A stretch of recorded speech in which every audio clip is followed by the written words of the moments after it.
Amada igreja, como vocês sabem, este é o último sermão de exposição no livro em Neemias. O Senhor tem nos falado aqui, através da história, da vida, do chamado de Neemias, até mesmo através das listas incansáveis, dos nomes difíceis, o Senhor tem nos mostrado qual é a sua boa, perfeita e agradável vontade para as nossas vidas. Hoje, eu os convido a ouvir e abrir os vossos corações para o último capítulo, a última perícope dos versículos de Neemias capítulo 13. E assim diz a palavra do Senhor, no versículo 15. Naqueles dias, vi em Judá os que pisavam lagares ao sábado e traziam trigo que carregavam sobre jumentos, como também vinho, uvas e figos e toda sorte de cargas que traziam a Jerusalém no dia de sábado. E protestei contra eles por venderem mantimentos neste dia. Também habitavam em Jerusalém tírios que traziam peixes e toda sorte de mercadorias que no sábado vendiam aos filhos de Judá e em Jerusalém. Contendi com os nobres de Judá e lhes disse: que mal é este que fazeis profanando o dia de sábado? Acaso não fizeram vossos pais assim, e não trouxe o nosso Deus todo este mal sobre nós e sobre esta cidade? E vós ainda trazeis ira maior sobre Israel, profanando o sábado? Dando já sombra às portas de Jerusalém antes do sábado, ordenei que se fechassem e determinei que não se abrissem senão após o sábado. Às portas coloquei alguns dos meus moços para que nenhuma carga entrasse no dia de sábado. Então os negociantes e os vendedores de toda sorte de mercadorias pernoitaram fora de Jerusalém uma ou duas vezes. Protestei, pois, contra eles e lhes disse: por que passais a noite defronte do muro? Se outra vez o fizerdes, lançarei mão sobre vós. Daí em diante não tornaram a vir no sábado. Também mandei aos levitas que se purificassem e viessem guardar as portas, para santificar o dia de sábado. Também nisto, Deus meu, lembra-te de mim e perdoa-me segundo a abundância da tua misericórdia. Vi também naqueles dias que judeus haviam casado com mulheres asdoditas, amonitas e moabitas. Seus filhos falavam meio asdoditas e não sabiam falar judaico, mas a língua de seu respectivo povo.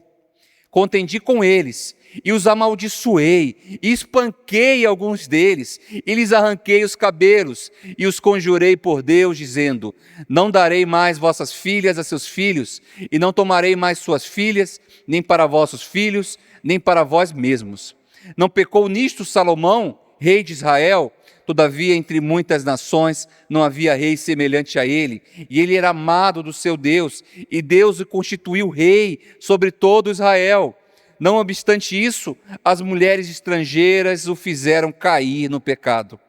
Dar-vos-íamos nós ouvidos para fazermos todo este grande mal, prevaricando contra o nosso Deus, casando com mulheres estrangeiras? Um dos filhos de Joiada, filho do sumo sacerdote Eliasibe, era genro de Sambalate, o horonita, pelo que o afugentei de mim.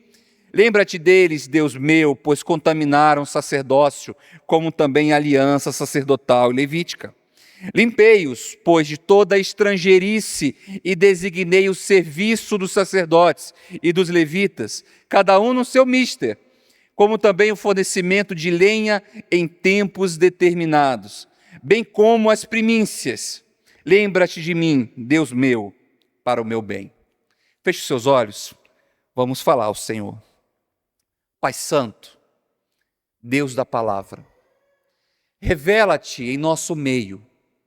Fala conosco, Senhor, que a tua voz seja extremamente audível. Que não haja nenhum canto do nosso coração que não a escute, Pai. Tira de nós as distrações. Tira de nós aquilo que pode roubar a verdade transmitida aqui pelo teu servo. Exalta-te, Pai, nesta noite, em nome de Jesus. Amém. O tema do sermão desta noite é Igreja Santa, sempre santificando. Igreja santa, sempre santificando.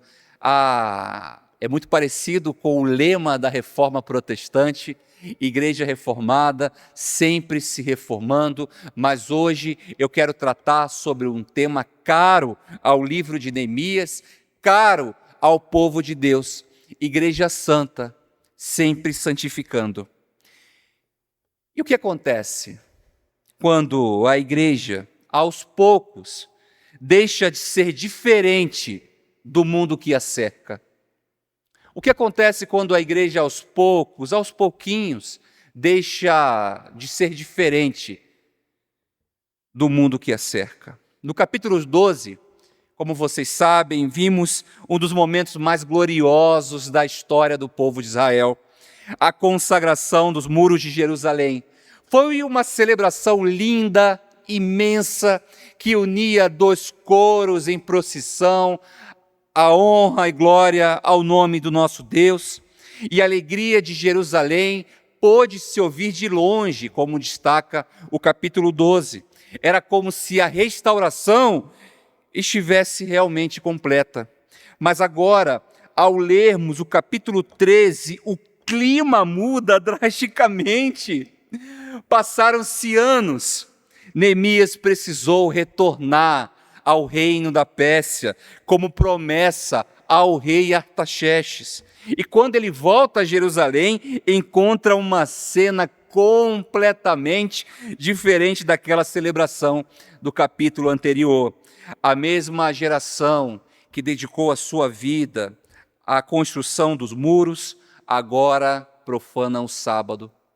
A mesma geração que cantou com alegria na procissão, agora se mistura com povos pagãos.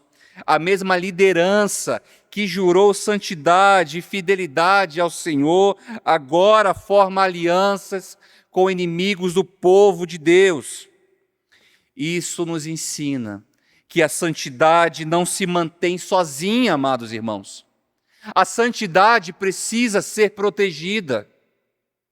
Todo o povo de Deus enfrenta essa insistente tendência a se acomodar, a se misturar com os outros, a se desviar. A menos que a igreja vigie, reforme, se arrependa e volte ao Senhor, a igreja se unirá e parecerá com o mundo. Amado de Deus, o que você precisa fazer para continuar se santificando em um mundo que tenta corrompê-lo por todos os lados? E a primeira ação que você precisa fazer, à luz do capítulo 13, é proteja o culto do Senhor. Proteja o culto do Senhor. Lemos do versículo 15 ao 22, assim: naqueles dias vi em Judá os que pisavam lagares ao sábado e traziam trigo que carregavam sobre jumentos, como também vinho, uvas e figos e toda sorte de cargas, que traziam a Jerusalém no dia de sábado. E protestei contra eles por venderem mantimentos neste dia. Também habitavam em Jerusalém tírios que traziam peixes e toda sorte de mercadorias, que no sábado vendiam aos filhos de Judá e em Jerusalém. Contendi com os nobres de Judá e lhes disse: que mal é este que fazeis, profanando o dia de sábado? Acaso não fizeram vossos pais assim, e não trouxe o nosso Deus todo este mal sobre nós e sobre esta cidade? E vós ainda trazeis ira maior sobre Israel, profanando o sábado? Dando já sombra às portas de Jerusalém, antes do sábado, ordenei que se fechassem, e determinei que não se abrisse senão após o sábado. Às portas coloquei alguns dos meus moços, para que nenhuma carga entrasse no dia de sábado. Então os negociantes e os vendedores de toda sorte de mercadorias pernoitaram fora de Jerusalém uma ou duas vezes. Protestei, pois, contra eles, e lhes disse: por que passais a noite de fronte do muro?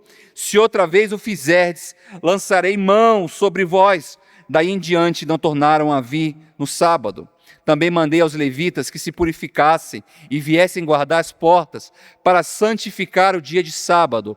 Também nisto, Deus meu, lembra-te de mim e perdoa-me segundo a abundância da tua misericórdia. Amém. A igreja precisa proteger o culto do Senhor com amor e cuidado. Ao retornar da Pérsia, Neemias encontra Jerusalém mergulhada em depravação, em desobediência, em uma crise espiritual que atingia o coração da identidade do povo. A profanação do sábado, o dia do culto ao Senhor. O texto começa dizendo que naqueles dias Neemias viu com seus próprios olhos os habitantes de Jerusalém, de Judá, que trabalhavam e negociavam no sábado, com absoluta normalidade, sem pudor ou sem limites, lagares sendo pisados, cargas de trigo, vinhos, uvas e figos sendo transportados, jumentos carregados entrando e saindo da cidade e comerciantes estrangeiros, como os de Tírios, instalados em Jerusalém, vendendo peixes e toda sorte de mercadorias. Neemias então fica bravo com isso e ele os expulsa da cidade de Jerusalém. E a linguagem do texto indica que comércio não apenas ocorria em um evento isolado, mas tinha se tornado institucionalizado no dia do Senhor. A lojinha de peixe, que antes abria entre segunda a sexta, passou, após o retorno de Neemias à Pérsia, a abrir também aos sábados, profanando o dia do Senhor, e dia este que era justamente a característica externa e visível da diferença entre o povo de Deus e o povo que não era de Deus. Naqueles dias, o povo que não era de Deus não sabia quem era de Deus, até encontrar alguém que de fato guardava o sábado, o dia do Senhor. Não é como nos dias de hoje, que a gente sabe que alguém é crente através do Instagram dele, ou do story que ele publica, ou do feed que ele posta, ou daquilo que ele diz. Antigamente era possível constatar a diferença entre um povo de Deus e o povo que não era de Deus, por causa da guarda do sábado. E a transgressão era tão pública e tão ampla, que não envolvia apenas as pessoas, mas também a liderança de Judá. Líderes que deveriam proteger a santidade do povo de Deus, mas agora pactuavam com a banalização do culto, do dia do Senhor. Mas a partir do versículo 19, Neemias se enfurece de uma vez por todas. Ele não se limita a uma denúncia, mas ele estabelece ações concretas para expulsar aquele povo. E primeiro, Neemias fecha as portas de Jerusalém, baixa um decreto: não pode haver comércio no dia do sábado, no dia do Senhor. Mas o texto em Neemias nos revela que os comerciantes de Tírios, sobretudo os estrangeiros, ficaram à porta da cidade, a fim de encontrar alguma brecha e assim vender aos cidadãos de Jerusalém. E isso nos mostra que o mundo nunca deixa de pressionar os muros da santidade. O mundo, apesar do nosso fechar de portas, continua a nos espreitar, a nos perseguir, a nos seguir no Instagram, a nos enviar mensagens no WhatsApp, a nos convidar para as festinhas, a nos convidar para aquela vida outrora que levávamos. Neemias também confronta a liderança, porque sabe que se a autoridade espiritual não for exercida com clareza e firmeza, o povo não será protegido pela santidade, não será preservado pela santidade. Vale lembrar que a Confissão de Fé de Westminster, no capítulo 21, diz que o sábado não foi abolido. O sábado judaico não foi abolido, mas transferido do 7º dia para o 1º dia da semana, porque Cristo, ao ressuscitar no domingo, inaugurou uma nova ordem de criação e da redenção. O Antigo Testamento, sim, estabeleceu o sábado como memorial da criação e, sobretudo, da libertação do Egito, porém, no Novo Testamento, esse memorial encontra o seu cumprimento em Cristo Jesus, que é o verdadeiro descanso prometido. Jesus também é o nosso verdadeiro sábado, e por isso os apóstolos passaram a reunir a igreja no dia do Senhor, quando Cristo Jesus também ressuscitou, e quando Cristo Jesus reuniu os seus apóstolos à mesa do Pai. Assim, adoramos a Deus no domingo, não por causa do imperador Constantino, ou por assimilação cultural ao povo romano, como alguns gostam de explicar, mas adoramos a Deus ao Pai no domingo, porque este foi o dia estabelecido pela Igreja Apostólica para celebrar a nova criação, o triunfo da ressurreição e o descanso inaugurado por Cristo Jesus quando veio até nós. Se o sábado apontava para o descanso que viria, o domingo celebra o descanso que já começou em Cristo Jesus. Quando o dia do Senhor é subestimado, amada igreja, o culto é banalizado. Quando o culto é banalizado, a identidade espiritual do povo se dissolve. A reação de Neemias, firme, urgente, pastoral, determinada e profundamente dependente da misericórdia de Deus, demonstra que proteger o culto do Senhor é um ato de amor a Deus. Proteger o culto do Senhor é um ato de zelo pela presença de Deus e é um ato também de cuidado pela própria sobrevivência espiritual do povo de Deus. Como vimos, o culto não se protege sozinho. Nós precisamos proteger o culto do Senhor, o dia do Senhor. Quando o povo profana o culto, o povo perde sua identidade espiritual. Cristo é aquele em quem o culto encontra sua plena realização. Em Cristo, encontramos alguém cuja fidelidade não depende do nosso desempenho. Em Cristo encontramos alguém cuja fidelidade não depende da nossa frequência aqui no culto. É Cristo que nos encontra e nos convida para adorá-lo no dia que Ele determinou. É Cristo também que protege o culto, destruindo o pecado da igreja de dentro para fora. Neemias manteve o sábado, mas Cristo é o nosso santo sábado. Neemias guardou a cidade e Cristo continua a guardar a igreja, Susan. Neemias purificou os levitas, Cristo purificou o seu povo. Neemias lutou por uma santidade frágil, Cristo estabelece uma santidade eterna. A verdadeira preservação do culto só é possível porque Cristo, o guardião da igreja, está aqui agora no meio do seu povo, sendo exaltado e comunicando a beleza do Criador a todos nós. Será que também temos permitido que o mundo invada o culto do Senhor em nossos dias? Hoje, de fato, não temos como inimigos os comerciantes do templo, mas aqui no século 21 temos como inimigos a distração. Percebam como a distração está desde o começo do culto até agora tentando nos sequestrar. Para adorar ao Senhor no dia do Senhor e proteger o culto do Senhor, a gente precisa vencer primeiro as distrações. Precisamos vencer a tirania da pressa. Precisamos vencer a tirania das telas. Precisamos vencer a tirania da ansiedade que nos esmaga e nos pressiona as nossas camas.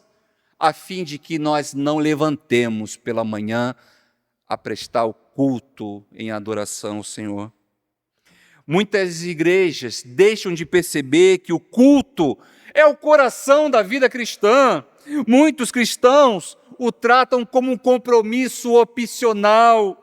Muitos líderes cedem à pressão de transformar o culto em espetáculo de entretenimento, Emir. Quando não tratamos o domingo como o dia do Senhor, tratamos Deus como alguém secundário.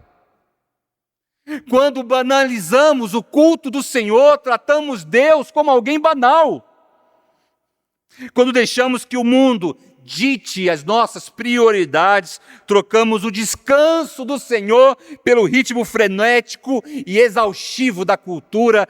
E, amada igreja, vocês sabem, o ritmo de São Paulo é frenético e ele, se permitirmos, ditará a nossa rotina e as nossas prioridades. Protejam o culto do Senhor.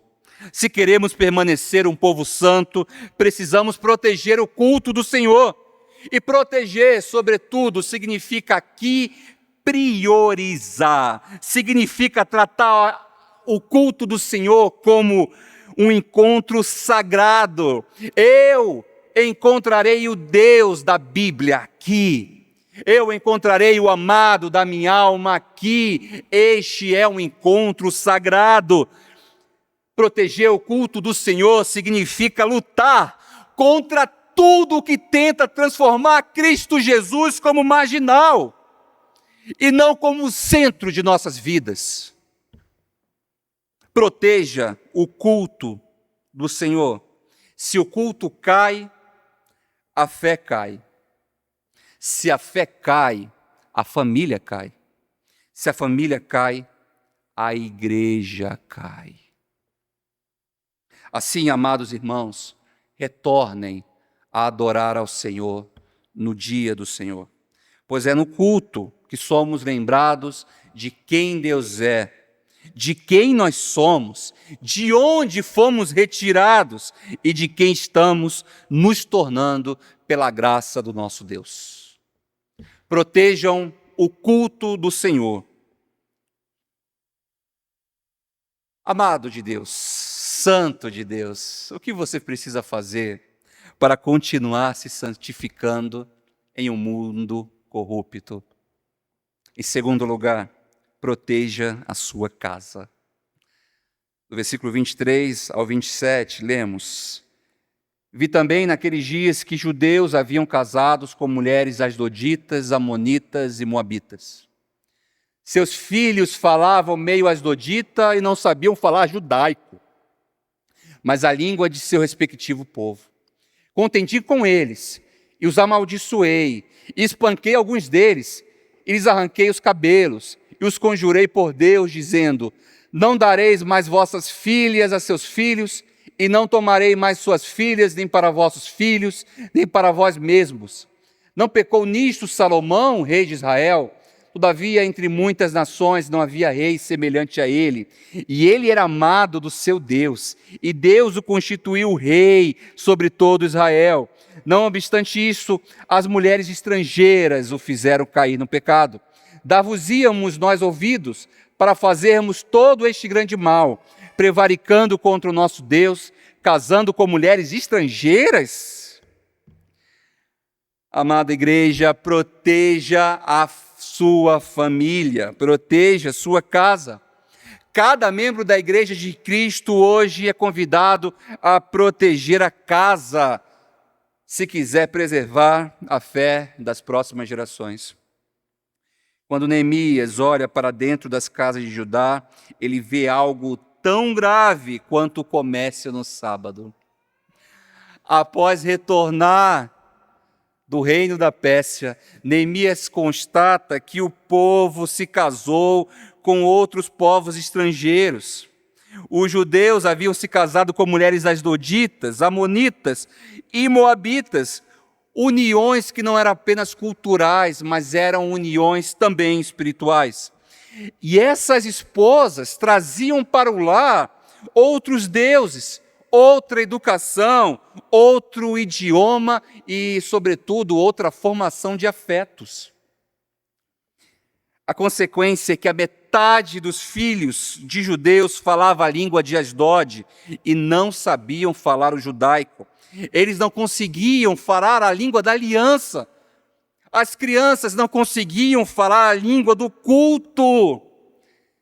E as crianças também não sabiam falar a língua de Deus.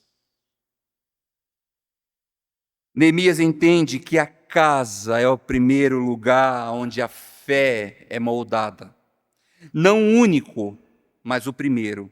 Quando a fé desaparece da mesa, quando a fé desaparece das refeições, quando a fé desaparece do diálogo, das prioridades, do dia a dia, do coração, a fé também desaparece na próxima geração. O lar se torna um ambiente onde a cultura pagã ensina mais do que a palavra de Deus. Neemias reage com força e com um temperamento deveras explosivo. A atitude de Neemias não deve ser repetida. Neemias age com agressividade, espanca algumas pessoas, fala algumas coisas que não deve falar. A sua atitude não deve ser repetida, mas a essência do que o Neemias faz precisa ser considerada por nós. Precisamos ser firmes contra tudo que afeta nosso lar, contra tudo que se opõe às verdades de Deus. Precisamos sim expulsar tudo o que não é Deus em nossas casas. Neemias então os faz jurar. Por quê? Porque a santidade no lar não acontece por acidente, acontece por um compromisso no lar. A família precisa ter um compromisso diante de Deus e fazer juntos um compromisso. Que aconteça o que acontecer, que venha o que vier, nós ficaremos firmes aos pés do Senhor Jesus. Não é admissível se desviar dos caminhos do Senhor aqui nesta casa. Pedrinho precisa saber que o pai pode ficar desempregado, a mãe pode ficar desempregada, a doença pode aplacar as nossas vidas, mas nós não podemos permitir que a fé no nosso Deus seja desaparecida, que a fé se desfaleça e que a nossa fé se torne poeira diante do vento deste mundo. Mas onde Neemias vê filhos incapazes de falar a língua da fé, a língua de Deus, Cristo vem com a sua própria palavra encarnada, que ensina aos corações dos filhos hoje, corações enlutados, corações abandonados por seus próprios pais. Cristo então nos vem e nos ensina a chamar o nosso Deus de Pai. Temos um Pai. Cristo nos ensinou e colocou esta palavra em nossas línguas, na língua do povo de Deus. Em momentos de aflição, as crianças, os pais, aprendem a clamar: Pai, Pai. O homem pode reformar o lar por fora, mas só Cristo o transforma por dentro. Ele não apenas cura nossas famílias, mas a preserva em santidade, pela promessa que diz que todos que foram entregues nas mãos de Cristo, nenhum se perdeu. A verdadeira santidade no lar, aquela que Neemias desejava, mas não podia produzir, se cumpre plenamente em Cristo. Ele é o noivo fiel, o filho obediente, o mestre da palavra e o Senhor da aliança, que santifica nossas casas, nossos filhos, nossos relacionamentos, nossos afetos, nossos corações. O que tem moldado, então, a sua espiritualidade? Quem tem lhe ensinado a palavra de Deus ou a cultura ao teu redor? Os nossos filhos conhecem mais as histórias da internet ou conhecem mais as histórias da palavra de Deus? Porque, irmãos, se o lar não catequiza, o mundo catequizará. Porque, irmãos, se o lar não evangeliza, o mundo evangelizará. Se o lar não forma, não molda adoradores, o mundo formará consumidores. Não adianta um culto forte, um culto bonito, um culto cheio de entretenimento, espetáculo e telão de LED aqui, se as nossas casas estiverem fracas. Se tudo que a gente diz aqui não for coerente com aquilo que vivemos dentro de nossas casas. Santificar a casa significa arrumar o lar, arrumar essa bagunça toda. Santificar a casa significa ensinar a palavra de Deus, significa vigiar hábitos, conversas, prioridades e vínculos afetivos. Santificar a casa significa dizer não às alianças que corroem a fé. Significa criar práticas diárias de devoção. Sim, inclua isto na sua liturgia de vida. Significa também orientar seus filhos espiritualmente, com ternura, com firmeza, com amor que o Pai nos trata. A santidade da casa, ouça bem, é o alicerce da Igreja de Deus. Nossos lares são a primeira testemunhas da missão de Deus. Por isso, proteja sua casa. Restaure a palavra no lar. Ensine a palavra com persistência. Ore com e pelos seus. Abra sua casa para Cristo.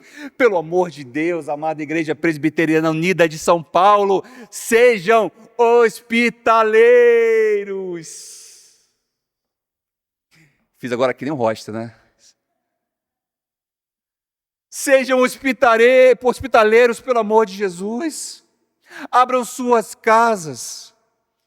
Eu não posso deixar de ressaltar o tempo que eu vivi na casa de Emi e Nathalie. Em breve, eu irei sim à Bahia, morar em Salvador, mas cada momento que vivemos na sua casa, Cristo me ensinou que eu devo lutar e proteger a minha casa para que seja igual à tua, meu amigo. Como Deus nos falou na tua casa. A casa do Emi é sim uma casa formada por gente imperfeita, por gente pecadora, mas por gente amável e hospitaleira. É gente que tira da onde não tem para nos alimentar. É gente que louva e canta com você em adoração ao nosso Deus, mesmo quando o coração está frágil, mesmo quando há buracos nele. Eu sei que na casa de Emi nem sempre abundou a paz, mas eu sei que todas as vezes que estivemos na casa de Emi e Nathalie, pudemos contemplar o Deus da paz. Podemos contemplar o Deus que nos preenche e que nos muda e que nos molda. Eu não consigo imaginar os filhos de Nathalie e Emi fora da presença de Deus. A santidade na casa de vocês. a santidade em vocês. E eu sei que Satanás tenta lutar contra isso. Eu sei que a crise da tela, da ansiedade, da falta, dos relacionamentos tentam constantemente abalar os corações daqueles que abrem as suas casas. Eu sei que às vezes falta dinheiro para receber tão bem, às vezes. Mas eu sei que vocês, ao abrir vossas casas, muitas vezes receberam anjos de Deus, assim como diz o livro de Hebreus. Ao serem hospitaleiros, vocês abençoaram os anjos de Deus. O que eu desejo a vocês, amada Igreja Presbiteriana Unida de São Paulo, é que vocês abram seus lares e convidem o povo a adorar a Cristo neste lugar, naquele lugar. Amada Igreja, o que você precisa fazer para continuar se santificando em um mundo corrupto? E a terceira ação e última ação é: proteja a liderança. Proteja a liderança. Lemos o versículo 28 ao 31. Um dos filhos de Joiada, filho do sumo sacerdote Eliasibe, era genro de Sambalate, horonita, pelo que o afugentei de mim. Lembra-te deles, Deus meu, pois contaminaram o sacerdócio, como também a aliança sacerdotal e levítica. Limpei-os, pois, de toda estrangeirice, e designei o serviço dos sacerdotes e dos levitas, cada um no seu mister, como também o fornecimento de lenha em tempos determinados, bem como as primícias. Lembra-te de mim, Deus meu, para o meu bem. A igreja do Senhor precisa proteger a liderança para preservar a santidade do povo de Deus. Se o sábado profanado ameaçava o culto, se os casamentos mistos ameaçavam a família, agora o que está sendo atingido aqui é o coração institucional do povo, a sua liderança. O texto diz que um dos filhos de Joiada, filho do sumo sacerdote Eliasibe, era genro de ninguém mais, de ninguém menos, de Sambalate, aquele que era um nome incômodo na história de Neemias, era o rosto da oposição à obra espiritual de Deus. Sambalate, eu os lembro, ele zombou do muro, no capítulo 4. Ele tentou assassinar Neemias, no capítulo 6. E semeou medo e discórdia no povo. Agora, o membro da família sacerdotal, alguém chamado a guardar o templo, se une à casa do maior inimigo da restauração do povo. Não era apenas um casamento infeliz. Era uma aliança espiritual perigosa no topo da liderança. Corrupção, exatamente onde a santidade deveria ser mais vigiada, mais priorizada, mais estudada, onde a santidade deveria ser mais vivida. Na casa do sacerdote havia então corrupção, havia então profanação. Neemias reage com firmeza mais uma vez e diz que expulsou e afugentou Sambalate. E esta linguagem aqui, ela ressoa as expulsões rituais da Torá, como se Neemias dissesse: eu purifiquei o sacerdócio. Porque aqui não havia apenas um pecado que se peca pessoalmente, mas uma contaminação comunitária que havia sido institucionalizada. Quando a liderança se corrompe, o povo fica vulnerável. Quando o sacerdote abre as portas ao inimigo, o templo fica exposto. Quando o topo da liderança se contamina, todo o povo se deteriora. Depois da expulsão, Neemias ora, lembra-te deles, ó Deus, pois contaminaram o sacerdócio e a aliança levítica. Neemias não vê o pecado como falha administrativa, mas como quebra da aliança. Neemias sabia que fez tudo o que podia, mas sabia que suas reformas eram frágeis, suas forças limitadas, e que nenhum sacerdote humano conseguiria manter por muito tempo a pureza e a liderança, tal qual a liderança de Deus para sempre. Mas Cristo veio, e Cristo faz o que Neemias não podia fazer. Enquanto o sacerdote Neemias se aliançou com Sambalate, Cristo resiste a Satanás no deserto e triunfa onde Adão caiu. Cristo não apenas evita alianças impuras, Cristo destrói as obras do diabo contra nós. Cristo não apenas expulsa homens do templo, Cristo expulsa o pecado do nosso coração. A crise de lideranças em Neemias 13 é, portanto, uma moldura que destaca a glória de Cristo. Toda falência sacerdotal humana aponta para Ele, para o Cristo que é o sumo sacerdote perfeito que nos ligou ao Pai. É pela graça, tudo é pela graça. E Cristo não temporariamente derramou essa graça, mas derramou esta graça para sempre.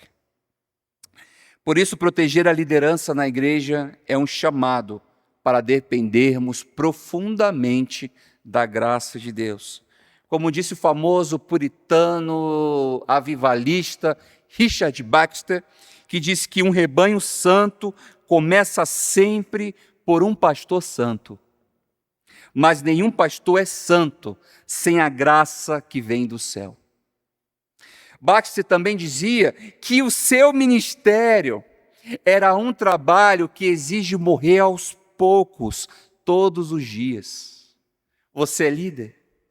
O teu ministério é morrer aos poucos, todos os dias. Mas na cidade onde Richard Baxter pastoreou, ele dedicava horas diárias à oração, a visitação pastoral e o ensino da Santa Palavra de Deus.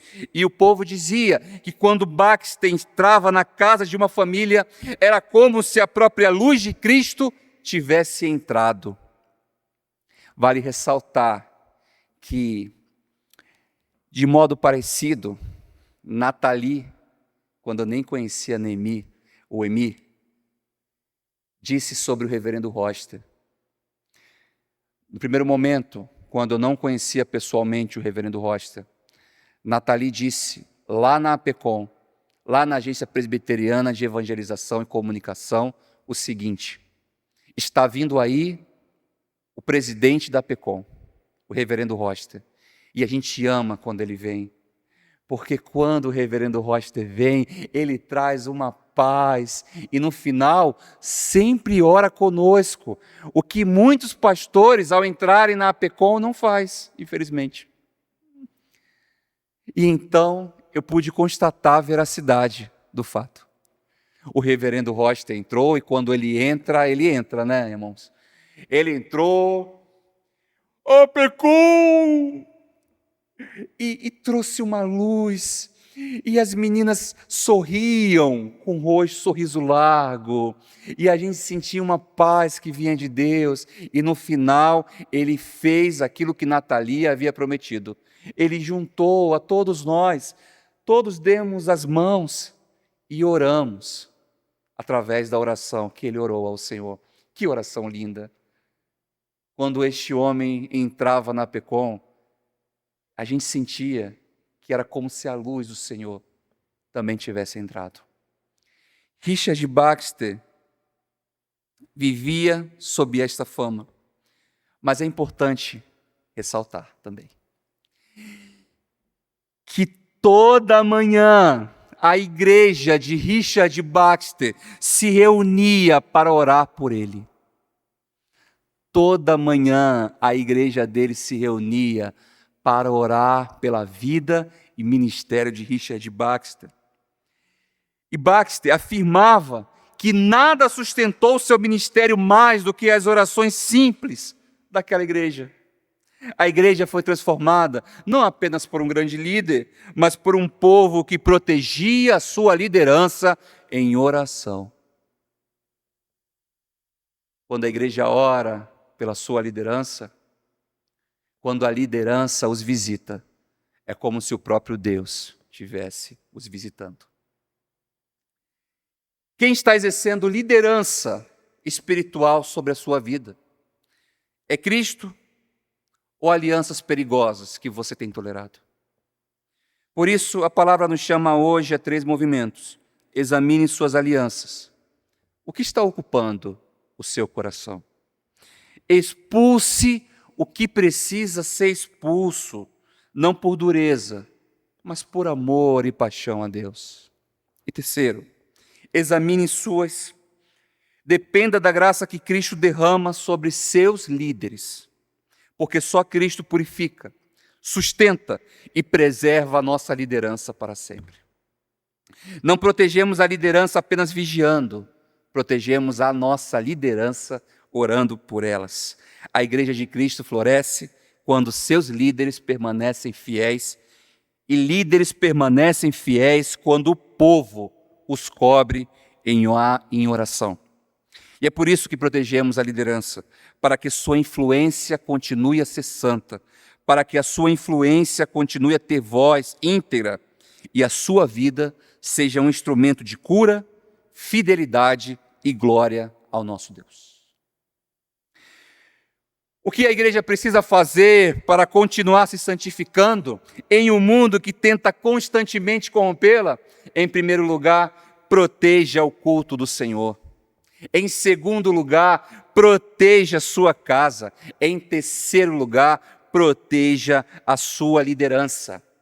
Por fim, amados irmãos, ao encerrarmos o livro de Neemias, que é cronologicamente o último livro do cânon hebraico, o último livro da Bíblia hebraica, percebemos que mesmo de volta à terra prometida, o povo ainda vivia em exílio espiritual. Eles tinham o templo, mas não tinham a glória de Deus. Eles tinham a cidade, mas não tinham o rei. Tinham muros novos, mas continuavam sob o domínio de outros impérios. As promessas da aliança, o trono de Davi, a restauração plena, o retorno definitivo de Deus, permaneciam bem distantes do povo. E, historicamente, aquilo que Neemias reconstruiu com tanto suor e lágrimas, foi destruído pelo governador Tito no ano 70 depois de Cristo. Vejam, a gente leu e estudou todo o livro de Neemias em torno da construção dos muros, mas no final do livro de Neemias, descobrimos que o muro não foi preservado. No ano 70, Tito destruiu Jerusalém e seus muros. Se o Antigo Testamento terminasse aqui, terminaríamos num silêncio de frustração, um povo restaurado por fora, mas escravo por dentro. Mas graças a Deus, a nossa Bíblia não termina no livro de Neemias, mas termina no livro de Apocalipse. E Apocalipse não é um livro para gerar medo à igreja, mas esperança à igreja. Ele mostra que a história não caminha para o colapso, mas para o reinado supremo e absoluto de Cristo. O que em Neemias termina em queda, em Apocalipse termina em vitória. O que em Neemias termina com a ausência, em Apocalipse termina com presença de Deus. O que em Neemias termina com muros restaurados, em Apocalipse termina com uma cidade nova, linda, descendo dos céus. Porque o verdadeiro Neemias, o reformador perfeito, já veio. O nosso Cristo Jesus, que nele todas as promessas da aliança se reencontram e se cumprem. Cristo não apenas reconstrói paredes, ele reconstrói pessoas, e acreditem nisso. Cristo está reconstruindo pessoas neste exato momento. Cristo não apenas inaugura apenas reforma temporária, mas Cristo inaugura um reino que jamais poderá ser abalado, e Cristo nos garante que as portas do inferno não prevalecerão, apesar de todas as dificuldades e desafios e faltas e desvios e carências e manchas. As portas do inferno não prevalecerão contra a minha igreja. E assim, a igreja continua andando. A igreja de Cristo, desde a sua inauguração, continua reformando, porque ainda caminha. A igreja de Cristo continua se santificando, porque ainda espera. A igreja de Cristo continua lutando, porque ainda não chegou ao seu lar definitivo, mas logo chegará. Porque o Cristo que já veio é o Cristo que virá. E, portanto, quando Ele vier, a nossa história não terminará em ruínas, mas em ressurreição. A nossa história não terminará com uma Jerusalém devastada, mas com uma nova Jerusalém descendo do céu. Não terminará como uma noiva vacilante, mas terminará com uma igreja plenamente santificada, adornada, separada, bem vestida, cheirosa e perfumada para o seu noivo. Até esse dia,